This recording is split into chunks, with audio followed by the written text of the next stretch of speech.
Hey everybody, I am here today with Tyler Marquardt, who's a good friend of mine. He's a longtime cannabis cultivator and hash maker, but today we're going to talk about something totally different. Tyler and I have been friends for a long time, and he has recently completed a series of sessions of ketamine under a doctor's care, I guess. So it's like legal official ketamine instead of ketamine you got from a friend. And so we wanted to talk about that a little bit because ketamine therapy, to my knowledge, is pretty new. And to come across somebody who has done a full round of it and is also has got a recreational drug background, so to share some of our vocabulary, right?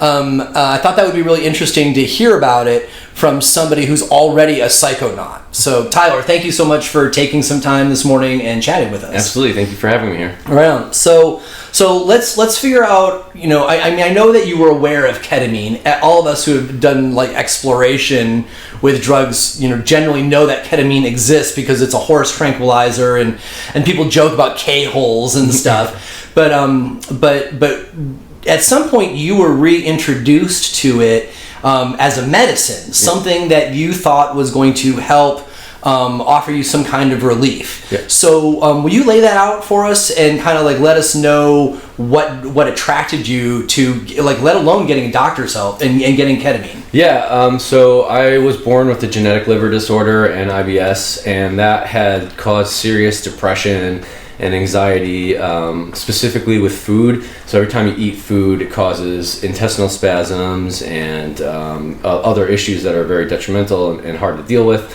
So you have to become forcing yourself to basically eat food, and you get anxiety every time you eat.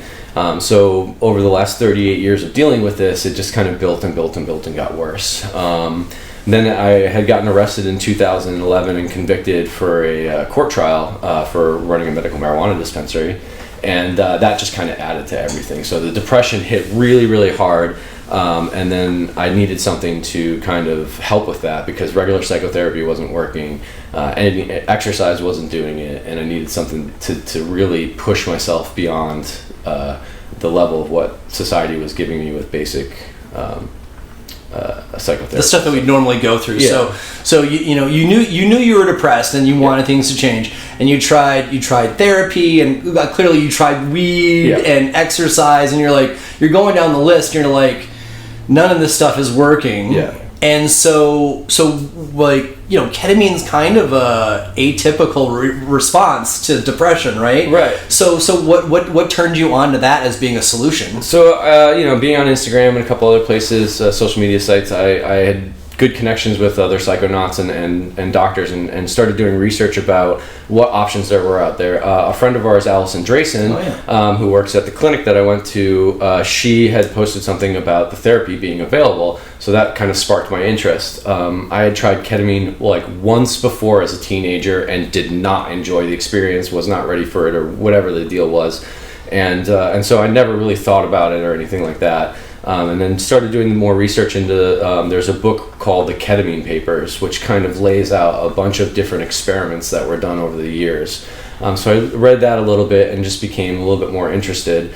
And it really got to the point where the depression was so heavy, I was suicidal and like really struggling to deal with moving forward in life because of the stomach issues and other stuff that was related to it. So I end up just being like, you know what, like, I'm just going to give this a try, and if it works, great. If it doesn't, then I get to have a psychosomatic experience for a couple hours or something like that. And but it really changed my life after the sessions were done. So when you originally read about ketamine as a potentially providing relief for depression, how was it described to you that got your attention and you're like, oh, this is this is something I had not considered before. Like, what was the ketamine supposed to do? It was interesting because some of the papers had said like there was a female individual patient who was struggling with depression, anxiety, and she had taken one treatment and was cured from her issues after one treatment. And I was like, wow, that's amazing. And now, of course, the paper said, no, this is not all patients are like this. Other patients do require other lengthier treatments. Some patients don't respond to the treatment. So it's like any other pharmaceutical. It's like cannabis, one may work for somebody and it may not work well for others. But for the people that it does work well, and it seems like it works well for a majority of the people, it does make a major change. So I was very much interested in like, it's either going to change or I'm going to kill myself. So that's pretty much where it came down to. I was homeless, living in my car, and like, just trying to figure out where my next step was, because the biggest issue with the digestive tract issue is like I have to spend a majority of my money on food, and not just McDonald's or like fast foods or anything. It like has to be good food that has nutritious value. So that was like a majority of the issue of where I was headed, was like I need either change now or we end this. And so I figured, hey, let's give this one last chance and see where it goes. I had tried microdosing psilocybin, but struggled with the digestive tract issues of it. So it wasn't something that really worked well for me on a day-to-day basis. And this seemed like it was, you go in for the session is over, and then you go back to life, and it's maybe a slow, gradual build back up, but it'll get you where you need to be. Mm-hmm. And so that became very interesting to me. And like I said, it was more just like, we give this a try or we end it, and that's it. And so I tried committing suicide a couple times because of the digestive tract issues, once as a teenager and then once in my 20s. And so I was like, I'm just getting tired of this. It's tired of waking up every morning in pain, tired of like having to like relieve myself from a situation to go to the bathroom or do something like that. And it just became mentally exhausting and physically exhausting as well. So something had to happen. Either I get better or I go away. Right on. And so let's talk about what it's like, because very likely there are other people who are listening who are depressed or have one of the other attributes that ketamine can be used for, and they're all like, but what a weird visit that's got to be, going into an office asking for potentially hallucinogenic doses of ketamine, right? Yes, absolutely. So I know that you went to Dr. Sunil Agarwal's clinic, yep, who has been on the Shaping Fire podcast, and we've had speak many times because Sunil's great, right? Yep. And you were kind of encouraged to come in by our mutual friend Allison Drayson. So you already kind of knew the people involved with the clinic. Yep. But will you remind us of the name of the clinic, where it is, and essentially like what your first experience was going in there? Yes. So the Ames Institute is located in Seattle on East Lake, and it's a easily accessible place to get to. And the people who work there are all wonderful people.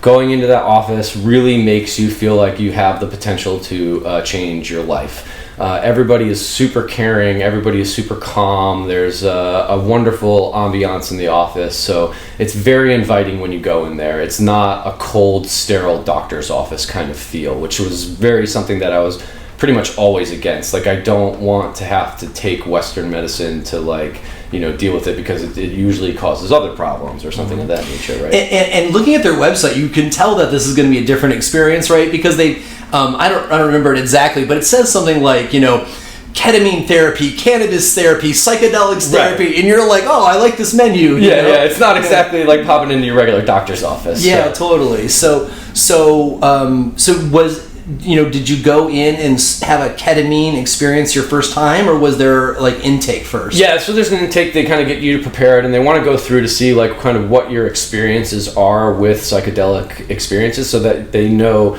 okay, are you prepared for what's going to happen? Have you ever had something like this before? Because if you've never had that experience before, and this is your first time in that setting, it could be very, very overwhelming, and because you're not in a comfortable setting that you're not in your house or something like that. So it can be overwhelming. If you are accustomed to these kind of experiences, psychedelic experiences, you will definitely have an easier walking into the office to understanding of what's happening. Sure. And then the actual ketamine sessions themselves are are taking place in such a way that you feel extremely comfortable. They make you feel they offer the opportunity for comfort there in a variety of different ways. Most of the sessions take place in like a reclining chair, where they'll put like a weighted blanket on you, keep you warm. They'll also run aromatherapy in the office as well, so you have very warming kind of smells when you come in. And then they also introduce music, which is kind of like a instrumental Eastern style of music that's very calming and relaxing and helps you get into that kind of transient state. That added with, I think I brought, here it is, they offer these blindfolds, which was developed by Alex Gray, who is an artist and Psychonaut, probably the most well-known psychonaut outside of the group here. But these are very interesting in the fact that they're raised and the insides are cut out, so it allows you to open your eyes while the blackout action is still happening. So it'll increase the visual effects of the ketamine, which is a very important part of the experience. And so one thing I want to toss in here, just to shift the pronouns you're using at this point, because since you're moving into telling us what your ketamine experience was like for you, I want to be clear that this is not a commercial for the clinic or anything. The reason why we're talking about this is that I wanted us to be able to hear Tyler's experience first person, so that any of us who also wants to get involved can find this kind of care wherever. So at this point, let's shift it from what the Ames Institute did for you to versus okay. And so what was going on for you, because I think that your story will be told in a different way. Yeah. So on the day that you first went for an in-office ketamine experience, so did you know it was going to be hallucinogenic before you started? I had a feeling that it would probably be something like that. I didn't realize how intense it would be. So that was interesting to me. I mean, I've done a fair amount of hallucinogens before, so I knew the experience. But when you first told me about it, that you were going to get involved with this almost a year ago, I was thinking like K-hole, like paralysis, right? Like you were just going to be in your head and kind of frozen, and that was going to be it. And then when you first described this story that you're about to tell us, I'm all like, what the hell, dude? This is not at all what I thought we were looking at. Yeah. So you thought that you might hallucinate, but mostly you just wanted to check out this new, I don't know, therapy. Trip. Yeah. See trip therapy. Legalized it, or allowed access for it. So so the experience, I sat down into this reclining chair that they provided for me and put the blankets on and everything. It's an intramuscular injection, so I got the injection into my shoulder. Now I am a slightly different wired than most people. Most people generally are kind of in an anesthetic state, and they just lay there for the hour and a half time period and kind of just soak in the experience. Apparently, I am a very wild child and was like flailing everywhere, and I almost fell out of the chair during the experience. So onto the second experience, they moved me to the floor on a mattress where Sunil was like, you didn't have as far to fall. It's a little bit safer, I think, for everybody here, because I almost punched the nurse in the face apparently at one point too, because she came over to help and I was like, run! So you're flailing, right? If most people get really sedated, right? Yeah. And they just lay there and they have this mental experience that is healing while they are in this sedated state, why were you flailing around? Were you having like active hallucinations that you were responding to, or were you just like feeling, like, oh, I've got ants in my bloodstream, or what? Right, like, what was the nature of your flailing, I guess? So the way it worked was when they give you the injection, I got the injection right into the arm, and they put it in, and it's within maybe 15 seconds. Immediately you start feeling warm in your arm, and then you smell the ketamine, which is interesting. And then within 15 seconds, you start drifting off slowly into another dimension. So that's pretty nice. Like, it's not a rocket shot into like another dimension, but it is an out-of-body experience. So you do leave your person and go somewhere else in your mind. Kind of like dimethyltryptamine, like DMT. Exactly. It's very much like DMT in that sense, except for with DMT, you seem to just all of a sudden be rocketed. It is that rocket ship, yeah. And this is a much more like you're on maybe a magic carpet or a cloud and being brought up to like on an escalator to like the next dimension. So the softness of it is really nice for somebody who maybe isn't used to that kind of DMT like jet fuel experience. Right. But when you get there, it is a very DMT like experience where there's a lot of moving shapes and colors, a lot of sound, of grinding and stuff like that. A very intense, overwhelming. A lot of the issues I think I had with the flailing and stuff like that is because of my liver, and I process drugs very differently than other people because of that liver enzyme disorder.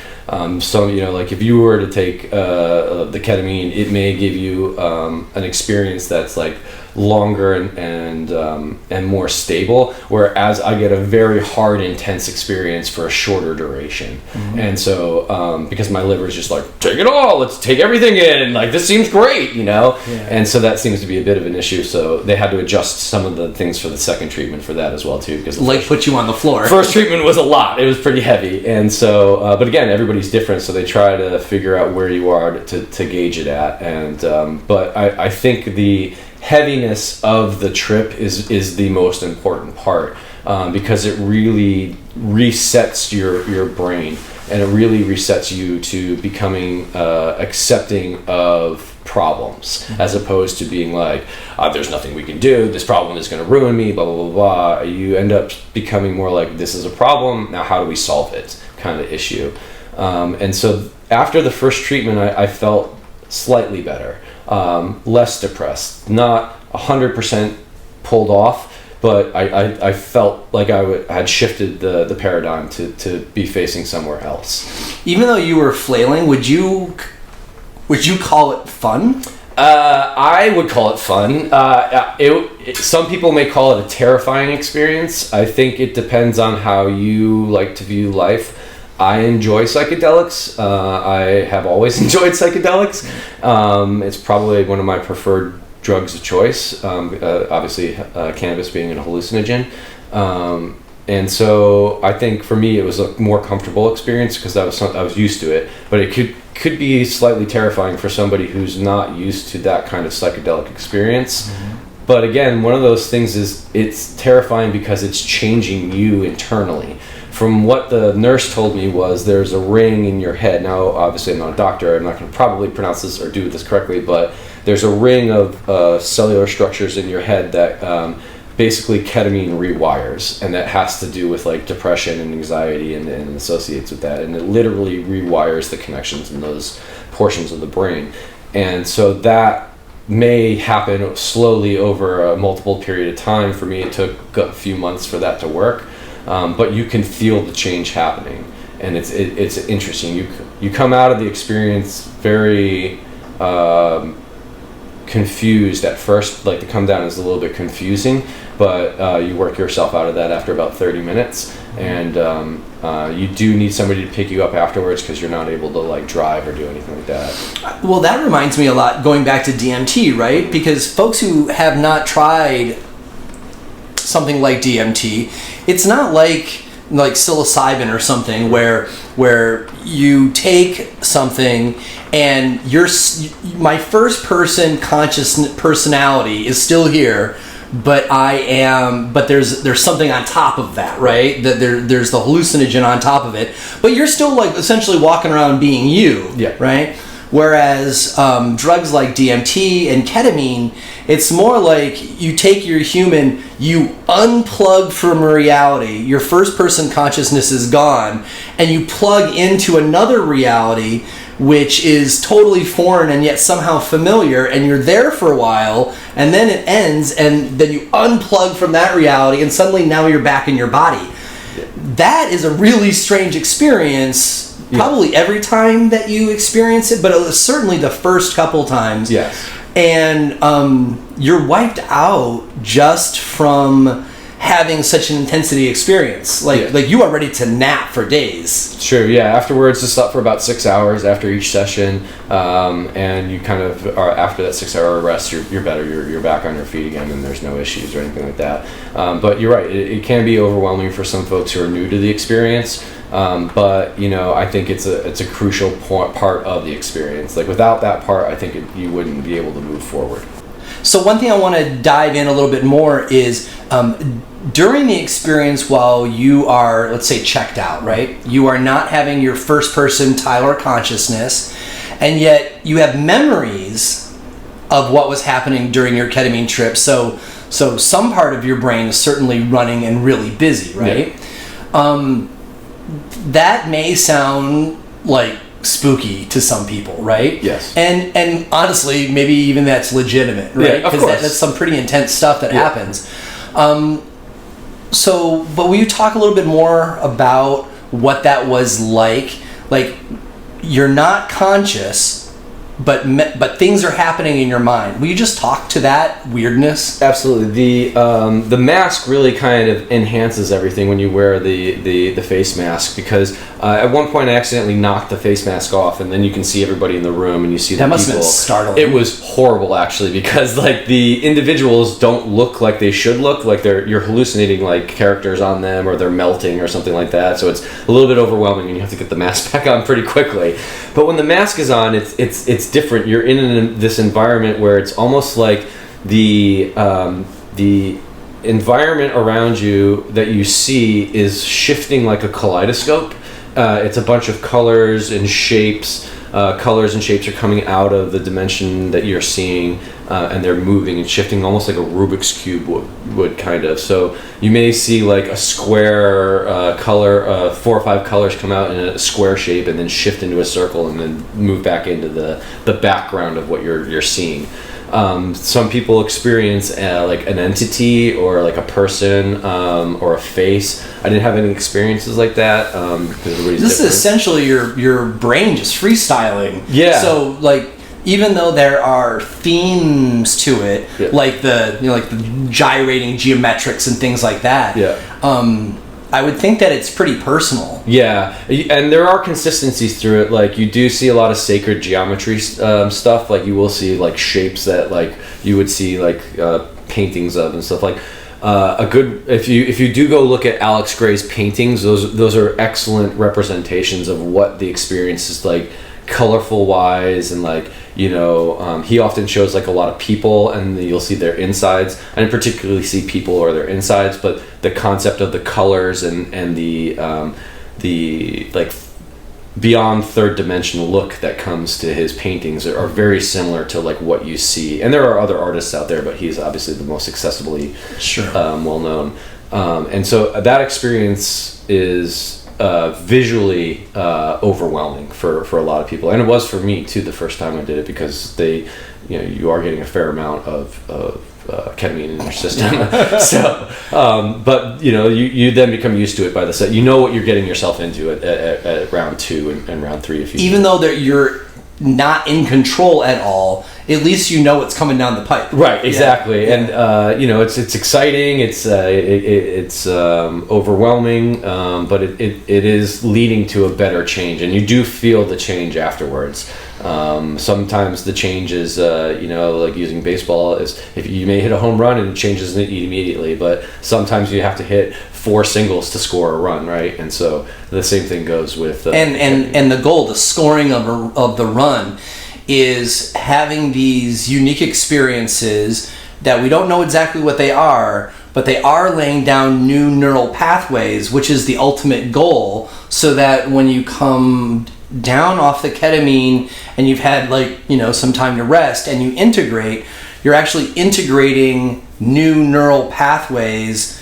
which somehow relieve the depression. Yeah, I think the way it was explained to me, and I'm not a neurologist by any means, but what happens is when you get into a depressive state, you get pathways that get stuck, and they don't unhook or change to 2 other pathways, and they just kind of become dominant pathways. And so the ketamine really just unplugs those pathways and then wires them back to where they should be, or into new pathways. I'm obviously not I don't know 100%, but that's kind of how it was explained to me, is like that ring around your head is what controls those depressive thoughts and those anxious thoughts. And it's good to have depressive thoughts. It's also good to have anxious thoughts. It's just not good to have them all 90% of the time, right? Yeah. And so I think that's what this does, is it really helps loosen that grip that the depression gets on the neurological grip, right? And it just takes hold of your brain and doesn't want to let go. And this ketamine really loosens that grip. So, you know, you can still feel sad when sad things happen, because you don't want to be walking around life and like somebody tells you, hey, your father just passed away, and you had a great relationship with him, and you're like, yep, there it is, things happen. You want to be able to grieve and have. You want to have the full range of emotions, right? Yeah. You just don't want to be constantly like every day, or just stuck in the valley, Yeah. And so I think the ketamine really helped me in a way kind of loosen up.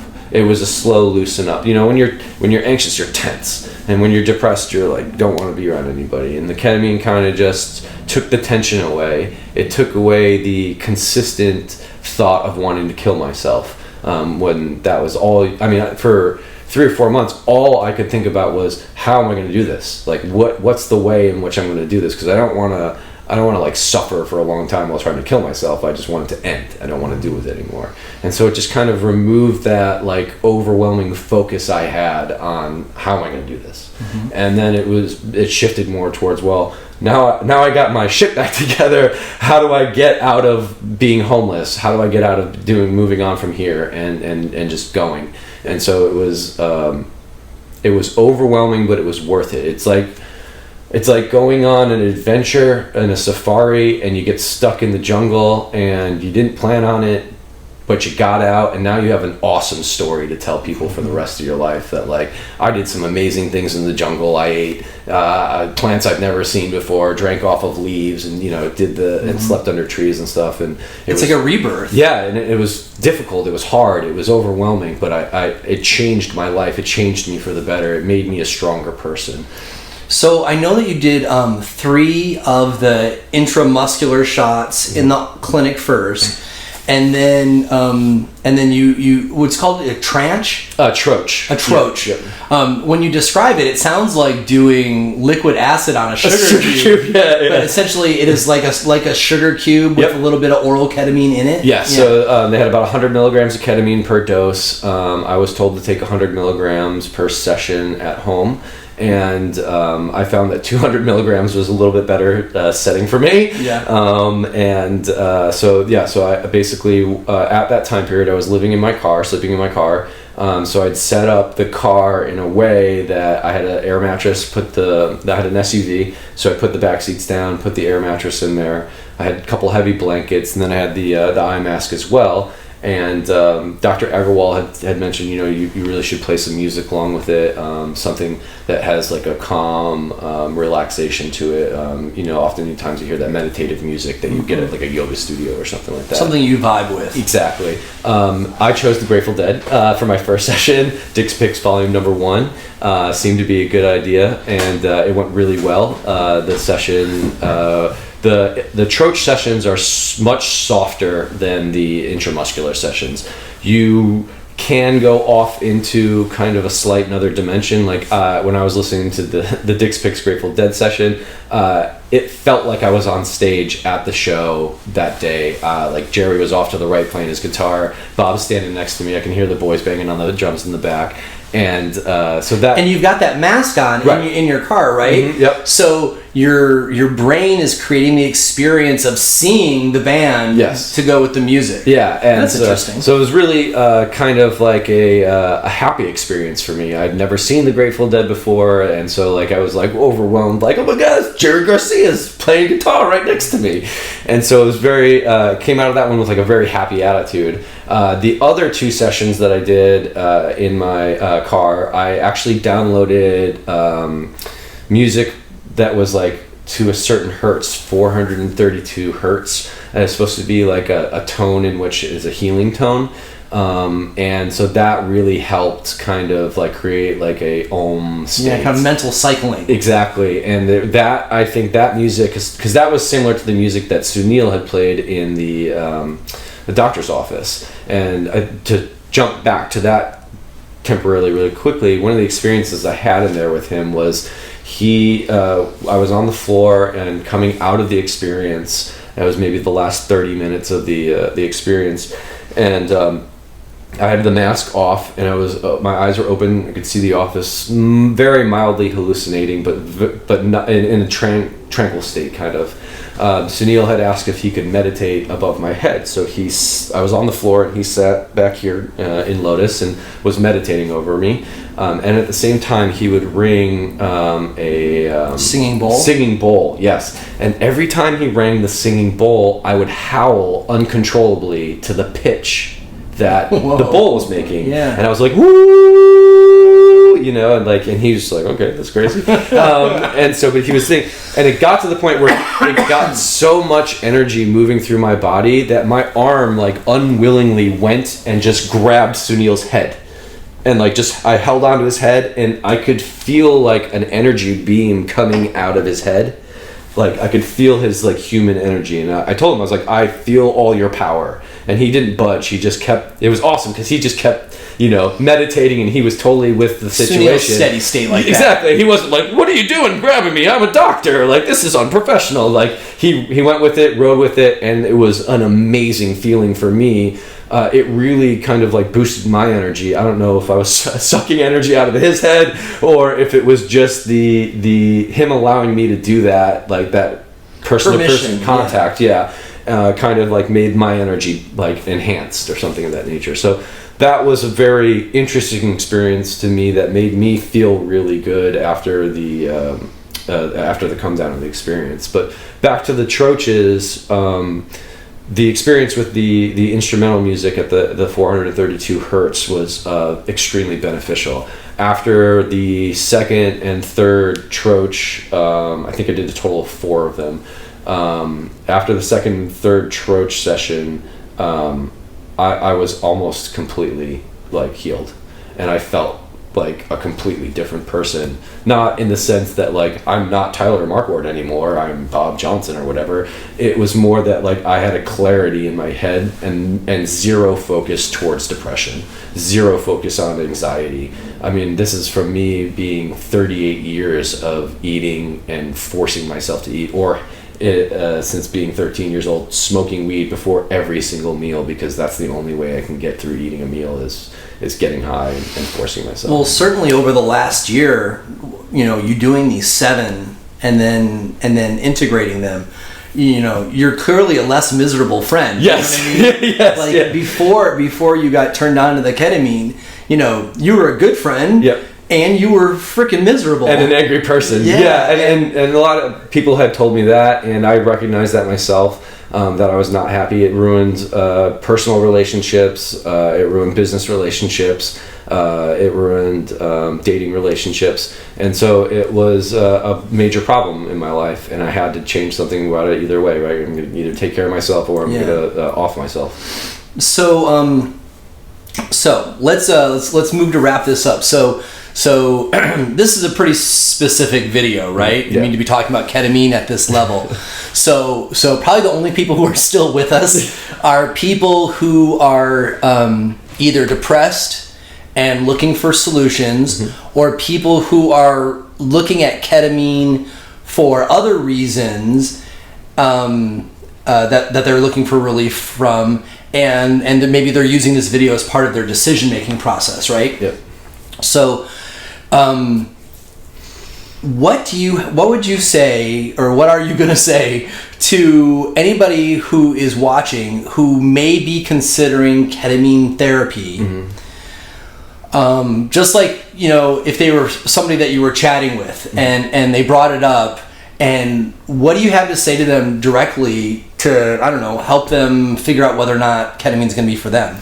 Yeah, I think it's one of those situations where it's individual, so it's going to be different for everybody. Some people may have a quick reaction to it, some people may not, but it's worth it. It's worth trying it. It's worth changing your life for the better, because that opportunity out there is there. And the nice part is some insurance companies do cover it. I had unfortunately paid out of pocket because I didn't have any health insurance at the time, but it was also very affordable for the sense of what you're looking for.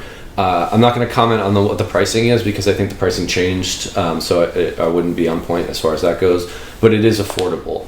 It's less than rent for a month for most people, and so that I think there is a solution out there. And I think one of our biggest problems is we have this Controlled Substance Act, which is limiting our ability to access drugs that can really help people, and ketamine is on that list. And so I think really getting that stuff changed on the government level will make a major impact in all of society's life, because people will have access towards medication that can really change their lives. It worked for me. It's worked for a multitude of other people.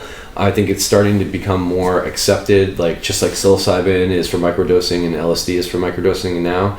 And I think people, if you just have the opportunity to look into it a little bit more, and face that fear of overwhelming psychedelic experience, you can get to a totally different place. You can be happy. You can change who you are. I mean, you're the best representation of this because you and I have a lot of interaction together on a daily or weekly basis where we talk to each other, and you really did see that I was an angry asshole before, and you have seen me change to somebody who is less angry, and I don't have that mentality anymore. And I'm extremely grateful for Sunil, for Allison, and for all the other people at the clinic who helped me. And everybody at the clinic is, you couldn't be a better person for that situation. Mild temperament, just welcoming arms. I mean, Sunil would give me a hug every time I came to the office.